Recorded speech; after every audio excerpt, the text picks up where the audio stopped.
In the upcoming chapter, in the heart of California, during a sweltering summer night in 1969, something unimaginable unfolded.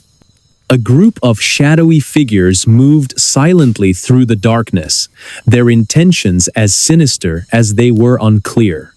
Imagine this: a wealthy family, asleep in their mansion in Los Angeles, blissfully unaware that death was creeping closer with every passing moment. The next morning, the world woke up to a crime so brutal, so incomprehensible, it would forever change how we view evil and humanity. This is not just a story about murder, it's a deep dive into the mind of one of the most notorious cult leaders in American history and the chilling legacy he left behind. Before I dive in, tell me, where are you watching from? And what time is it there for you? I love knowing who's out there with me and where in the world you're tuning in from.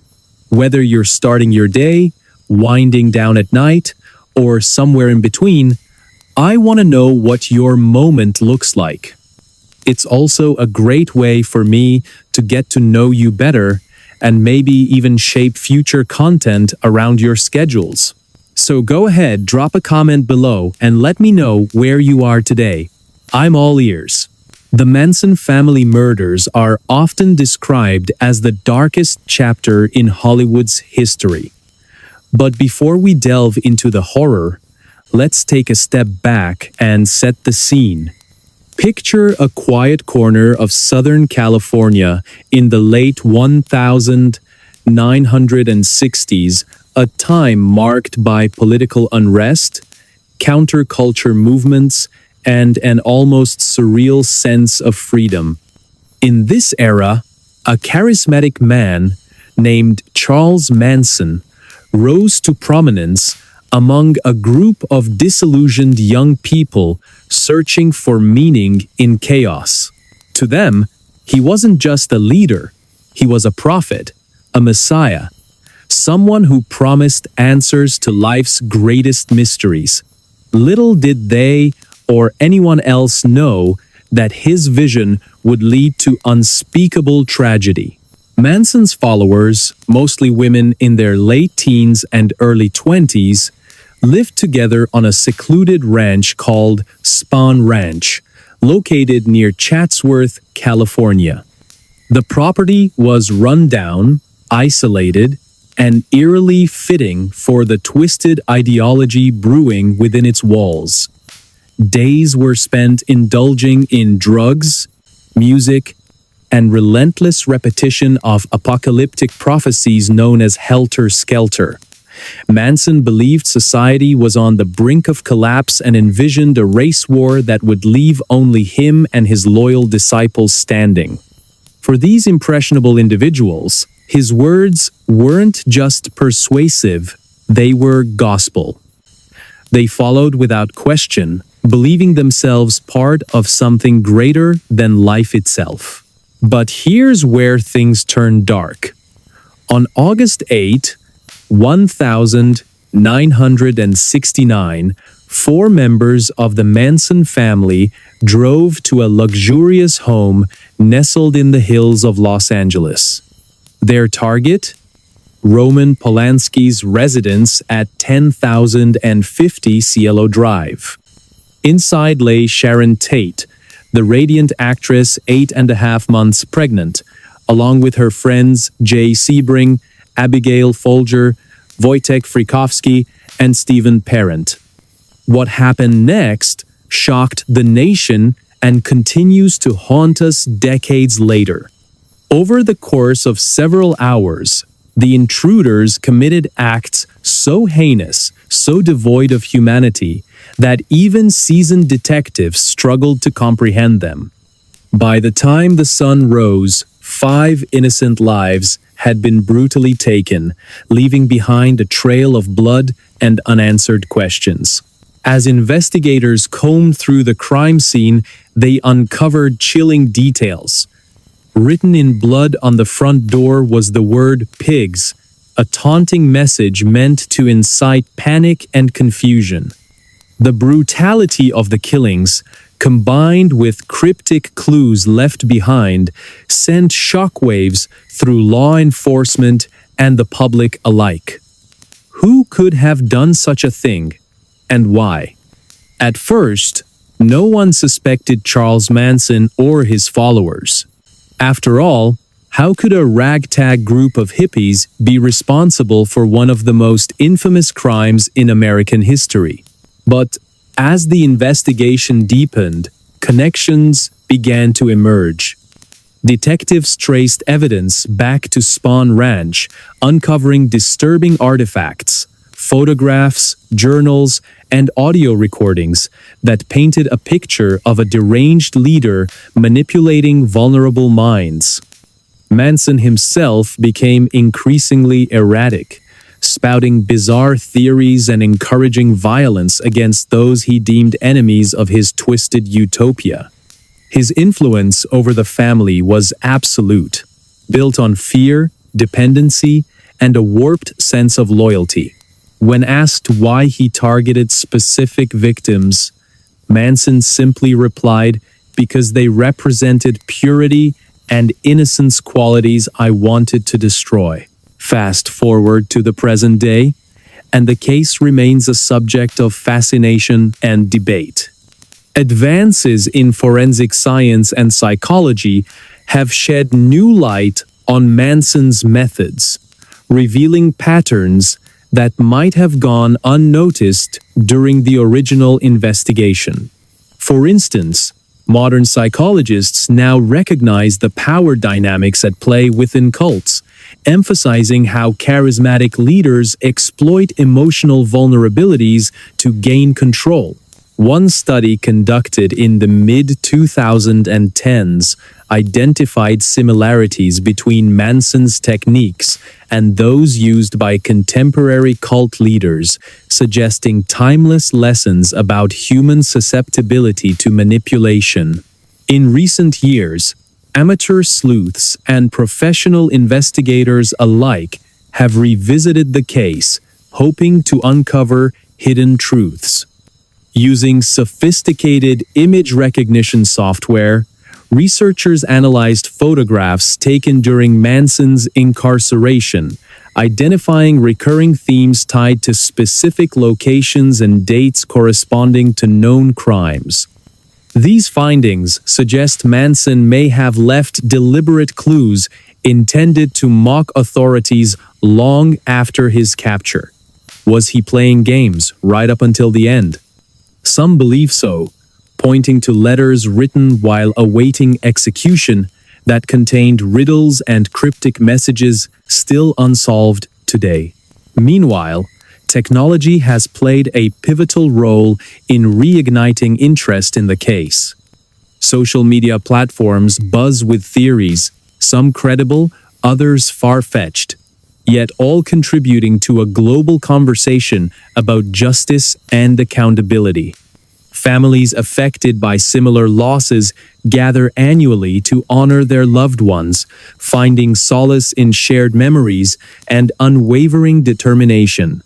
As Linda Hayes, sister of a victim, said during a memorial service held near Los Angeles, "We won't stop fighting.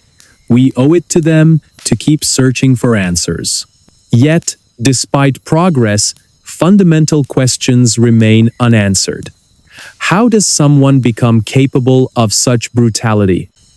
Can we ever fully understand the depths of depravity exhibited by Manson and his followers?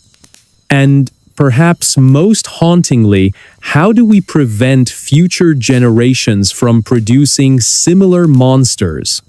Forensic psychologist Emily Carter addressed these concerns during a lecture at Stanford University, confessing, "It feels like talking to something else entirely when you analyze Manson's psyche. He didn't seem human." Now, let's consider the broader implications. Manson's actions didn't occur in a vacuum. They were influenced by societal factors ranging from economic inequality, to widespread disillusionment with mainstream values. Modern experts argue that understanding these elements is crucial if we hope to combat extremism in any form. Episodes of documentaries exploring the social climate of the late 1960s resonate strongly with viewers navigating their own uncertain times. Could such a monster exist today? That's the question posed by investigative journalist Paul Hayes during the season finale of America's Darkest Hour. His words lingered in listeners' minds long after the episode ended. And then came the twist. In 2020, a former member of the Manson family came forward with revelations so shocking they threatened to rewrite history. Known only as Linda Hayes, she revealed intimate details about life within the group, exposing layers of brainwashing previously unexplored. Drugs, music, and relentless repetition of apocalyptic prophecies created an environment where reality blurred into fantasy. To us, Linda admitted during a televised interview, he wasn't just a man, he was God incarnate. Her testimony provided unprecedented insight into the dynamics of cult psychology, sparking widespread discussions about vulnerability and susceptibility to manipulation. By 2023, advancements in artificial intelligence offered unprecedented opportunities for analyzing large datasets related to the case. A program developed by Brian Carter sifted through thousands of pages of archived material, flagging patterns previously overlooked by human eyes. His findings suggested possible ties between Manson's actions and broader criminal networks operating throughout California during the same period. Are we looking at isolated incidents or part of something larger? Brian asked during a live session, drawing nods of agreement from participants. The atmosphere shifted dramatically as public interest in the case grew once again. Social media platforms buzzed with theories, some credible, others far-fetched, yet all contributing to a global conversation about justice and accountability. Families affected by similar losses gathered annually to honor their loved ones, finding solace in shared memories and unwavering determination. "We won't stop fighting," said Linda Hayes during another memorial service, her voice cracking with emotion, underscoring the personal stakes involved. For every answer uncovered, new mysteries arise. Even now, as we reflect on this harrowing tale, one truth becomes clear. Evil exists in many forms, often hiding in plain sight. But so does resilience. Despite the horrors endured, the people touched by Manson's madness continued to rebuild, finding light in the darkest corners. And perhaps that is the greatest lesson of all, that even in the face of unimaginable pain, humanity finds ways to persevere. So, what do you think? Do you believe Manson acted alone? Or was he part of something bigger? Let me know in the comments below. Your input matters, and it shapes the stories I share next. So go ahead, type it out, and hit send. I'll see you there. R, as a comber, is not untry kafel of the answers. In the upcoming chapter, in the early 2000s, a young woman drove up to one of the most iconic mansions in the Hollywood Hills. Her heart was pounding as she parked her car and stared at the gate ahead. She wasn't there for an invitation or a meeting. She had come with desperation and hope, clutching a demo CD that she believed could change her life forever. Imagine this. She was about to break into the home of one of the world's biggest musicians. Someone whose name alone could open doors across the music industry. But what happens next is not just a story of ambition, it's a tale of guts, luck, and an unexpected twist that no one saw coming. Before I dive in, tell me, where are you watching from? And what time is it there for you? I love knowing who's out there with me and where in the world you're tuning in from. Whether you're starting your day, winding down at night, or somewhere in between, I want to know what your moment looks like.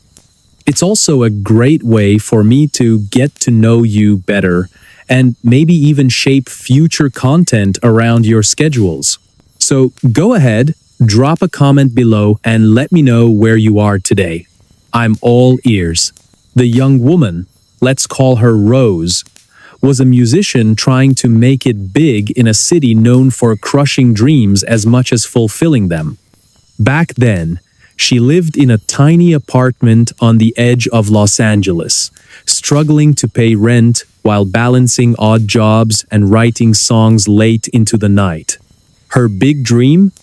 To be discovered by someone who could elevate her career overnight. And so, after months of planning, she decided to take a risk, a highly illegal one that might either ruin her life or launch it into stardom. That afternoon, Rose pulled up to the mansion gates, her hands trembling on the steering wheel. The property was massive, surrounded by lush greenery and towering walls designed to keep prying eyes away. As she sat there, debating whether she should actually go through with her plan, she noticed the gardener working nearby. At first, she thought the gardener would be a problem. If they spotted her sneaking in, everything would fall apart. But then she realized something. Maybe the gardener could help her. Taking a deep breath, she walked up to the gate with her last $5 in hand. "Please," she said softly but firmly, "let me go through. I just want to drop something off." Surprisingly, the gardener smiled, took the money, and nodded silently, stepping aside to let her pass. Rose's heart raced as she stepped onto the driveway. Every step felt like walking on thin ice. Cameras were everywhere, pointing in every direction, yet none of them seemed to notice her presence. She glanced around nervously, expecting security guards to appear at any moment, but the place was eerily quiet. Finally, she reached the front door, hesitated for a second, and turned the knob. To her shock, it opened without resistance.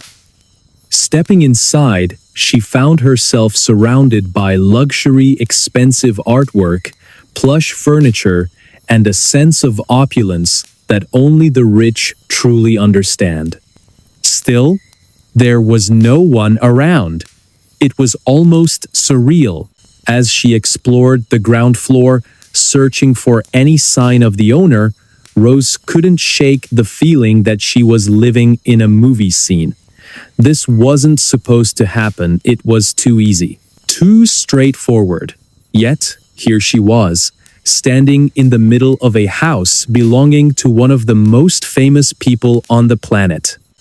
Eventually, curiosity led her to discover an elevator.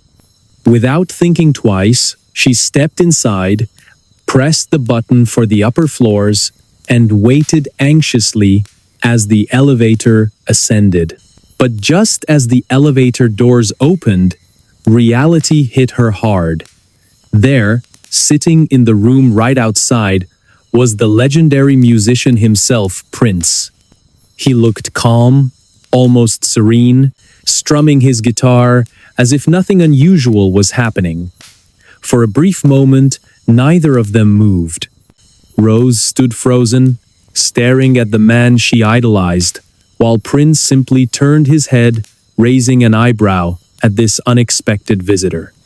Then, gathering all her courage, Rose stepped forward, threw the demo CD onto the table between them, and bolted back toward the elevator without saying a word. By the time she made it back to the front door, Prince's security team had already caught up to her. They stopped her, questioned her, and surely considered calling the police. However, instead of pressing charges, Prince listened to her explanation. Perhaps he saw something in her determination, or maybe he understood the lengths artists sometimes go to when chasing their dreams. Whatever the reason, he let her walk away unscathed but empty-handed. That interaction didn't lead to immediate fame. In fact, it seemed like just another bizarre chapter in her chaotic journey. Fast forward a few years, and Rose, now performing under the stage name Kesha, became a household name in the music industry. Her breakout hit TikTok dominated airwaves worldwide, selling millions of copies and earning her international recognition. Fans adored her edgy style and raw talent, but little did they know how close she came to being arrested before achieving success. Years later, during interviews, Kesha would occasionally mention the incident, always laughing it off as a youthful folly. However, behind closed doors, she admitted privately that the experience taught her resilience, the importance of never giving up, even when the odds seem insurmountable. Now, here's where things get interesting. While Kesha's career skyrocketed, questions lingered about that fateful day. Did Prince ever listen to the demo CD she left behind? If so, what did he think of it?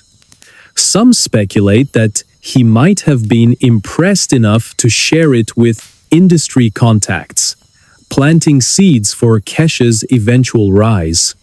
Others believe it was mere coincidence, attributing her success solely to her relentless drive and unique sound. Regardless, the story serves as a reminder of how thin the line can be between failure and triumph. Let's rewind a bit further. Why did Rose choose such a drastic approach in the first place? Growing up in Tennessee, she had always dreamed of becoming a singer. Music flowed through her veins, and performing was more than a passion, it was her identity. But breaking into the industry proved far harder than she imagined. Rejection letters piled up, auditions ended in disappointment, and financial struggles forced her to take odd jobs just to survive. One evening, while brainstorming ideas with friends, someone suggested targeting high-profile celebrities directly. It sounded crazy, but after weeks of deliberation, Rose decided to give it a shot. After all, what did she have to lose? What makes this story even more fascinating is the broader context of the early 2000s music scene. At the time, technology hadn't yet revolutionized the way artists connected with audiences. Social media platforms like Instagram and TikTok didn't exist, meaning aspiring musicians relied heavily on traditional methods, record deals, radio play, and live performances to gain exposure. Breaking through required creativity, boldness, and sometimes sheer audacity. In many ways, Rose's decision reflects the desperation felt by countless other hopefuls during that era. However, this isn't just a story about taking risks. It's also about timing and opportunity. By the mid-2000s, the music landscape began shifting dramatically. digital streaming services emerged, offering new avenues for independent artists to showcase their work. Meanwhile, Kesha continued honing her craft, collaborating with producers and songwriters who recognized her potential. When her big break finally arrived, it wasn't because of Prince or anyone else, really, but because she stayed true to herself and refused to compromise her vision. Yet, the mystery remains. What happened to that demo CD?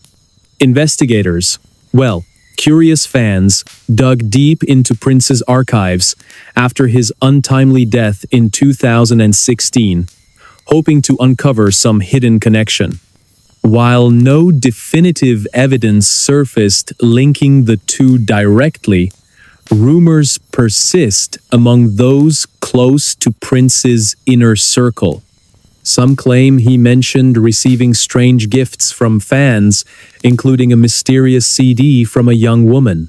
Others dismiss these stories entirely, insisting Prince wouldn't waste time on unknown talents. Still, the possibility lingers, fueling debates within the music community. As we reflect on this incredible story, one thing becomes clear. Life rarely follows a predictable path. Sometimes, success comes from calculated moves, while other times, it stems from reckless gambles. For Kesha, both played a role in shaping her destiny. Today, she stands as a symbol of perseverance, reminding us that our wildest dreams often require unconventional steps to become reality. So, what do you think? Was it pure luck that saved Rose that day, or did Prince recognize her potential and decide to let her leave quietly? Let me know in the comments below. Do you believe moments like this define careers, or is it all part of a bigger plan we don't fully understand? Your thoughts matter, and they might inspire future episodes. Don't forget to hit that like button if you enjoyed this story, and consider subscribing for more tales of ambition, mystery, and triumph. Who knows, maybe tomorrow's video will feature someone whose story resonates with yours. Until next time, thanks for joining me on this ride. See you soon.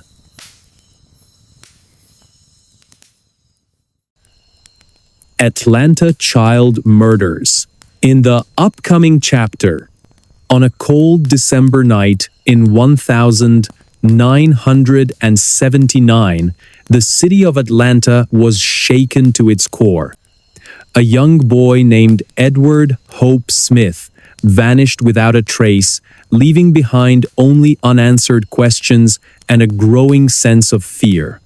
This disappearance marked the beginning of one of the most chilling chapters in American history, the Atlanta child murders. Imagine this.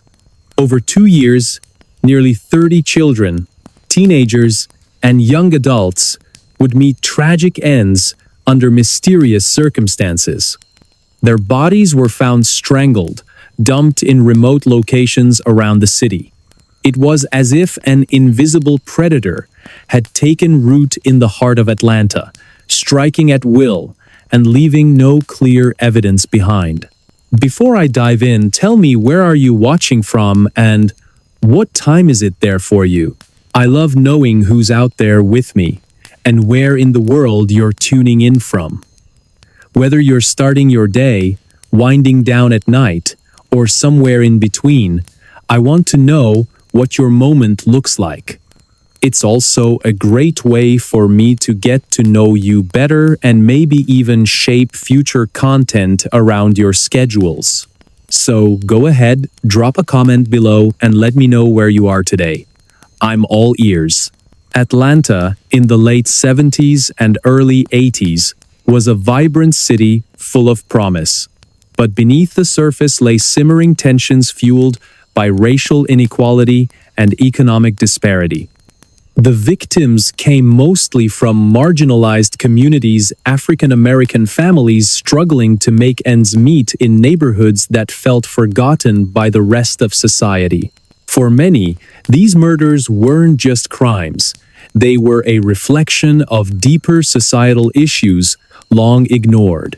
At first, no one suspected anything more than isolated incidents. But as the body count rose, so did panic among residents. Parents kept their kids indoors after dark, and curfews were enforced across certain areas of the city. Yet, nothing seemed to stop the killer or killers, who continued to prey on innocent lives. The first victim, Edward Hope Smith, was last seen walking home from his grandmother's house. His disappearance sparked initial concern, but when he failed to return, police launched a search that yielded nothing. Days turned into weeks, and eventually, hope faded. Then came the second victim, Timothy Hill, followed by the third, Kevin Wade Buckner. Each case mirrored the last strangulation, no signs of struggle, and bodies left in secluded spots. By 1981, the toll reached almost 30 individuals, ranging from ages 6 to 28. As investigators scrambled to piece together clues, public outrage mounted. Community meetings drew crowds demanding answers, while local media outlets painted a grim picture of fear gripping the city. Among those searching for answers was Detective Emily Carter, a seasoned investigator whose curiosity set her on a decade-long journey to uncover the truth. During one of her visits to an archive at Morehouse College, she stumbled upon letters written by Wayne Williams, the man later convicted of 2 murders linked to the spree. These documents offered unprecedented insight into his thought process. How could someone so ordinary commit such atrocities? She wondered aloud during her first visit to the archive. Her question ignited a quest to understand not just the mind of the perpetrator, but also the societal factors that allowed him to operate undetected for so long. By 2005, advancements in forensic technology provided new tools for analyzing evidence collected during the original investigation. Detective Mark Thompson, who worked tirelessly on the case throughout the 1980s, revisited old files using DNA testing capabilities unavailable at the time of the original inquiry. One breakthrough involved matching biological material found on several victims to Wayne Williams' profile, confirming connections previously unrecognized. Could there be even more victims than we originally thought? Asked Mark during a press conference, his voice filled with both hope and dread. Meanwhile, Emily delved deeper into psychological aspects of Williams's personality. Studying interviews conducted with him during his imprisonment, she noted how effortlessly he manipulated both captors and psychologists alike. During one particularly haunting exchange, Williams described killing as an act of liberation, a concept so foreign it defied comprehension. He didn't seem human, Emily confessed during a lecture at Georgia State University. It was like talking to something else entirely. But here's where things take a darker turn. Despite Wayne Williams being convicted of 2 murders tied to the spree, doubts lingered about whether he acted alone or if others might have been involved. In 2013, a former neighbor came forward claiming to recall suspicious activity near the homes of some victims days before their deaths. Though vague, these recollections sparked new lines of inquiry. Detectives revisited old statements, searching for overlooked details that might connect dots unseen before. Every little piece matters, insisted Mark during another late-night session, reviewing files stacked high around his desk. In 2020, social media platforms played increasingly vital roles in disseminating information related to the case. A Facebook group dedicated to discussing potential leads attracted thousands of members worldwide. Conversations ranged from speculative musings to well-researched arguments supported by data. One member, Brian Carter, gained prominence when he identified similarities between the Atlanta child murders and other unsolved killings across the southeastern United States during the same period. His findings prompted authorities to explore connections dismissed as coincidental decades earlier. Are we looking at copycat crimes or part of something larger? Brian asked during a live Q&A session, drawing nods of agreement from participants. Then, in 2022, a groundbreaking discovery emerged when forensic genealogy techniques identified relatives linked to DNA profiles discovered at various crime scenes associated with Williams. Investigators traced these connections back to individuals living near areas where Williams operated during his active years. While circumstantial, the findings generated renewed energy within ongoing investigations. "We're closer than ever before," declared Mark Thompson, now in his 70s, but unwilling to retire without closure. Cameras flashed as reporters clamored for answers, underscoring the significance of this development. Yet, despite these advances, fundamental questions remain unanswered. Who wrote the cryptic ransom notes sent to some families? Why stage such complex scenarios if intent wasn't robbery? And perhaps most hauntingly, what role, if any, did broader criminal networks play in these murders?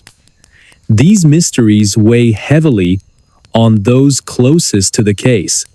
Mark finds himself haunted by dreams of shadowy figures whispering riddles he cannot solve. Linda Hayes, a journalist covering the story since its inception, spends sleepless nights researching obscure archives, searching for patterns others might have missed. Even casual observers feel drawn into the vortex of uncertainty surrounding this infamous tragedy. Fast forward to 2023, and the story takes yet another twist. Researchers announce they have decoded messages embedded in artwork created by Wayne Williams during his incarceration.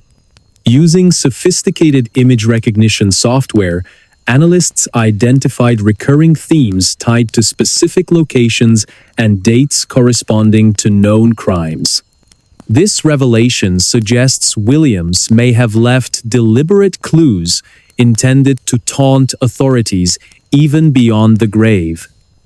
Was he playing games right up until the end? Asks Emily Carter during a private meeting with colleagues.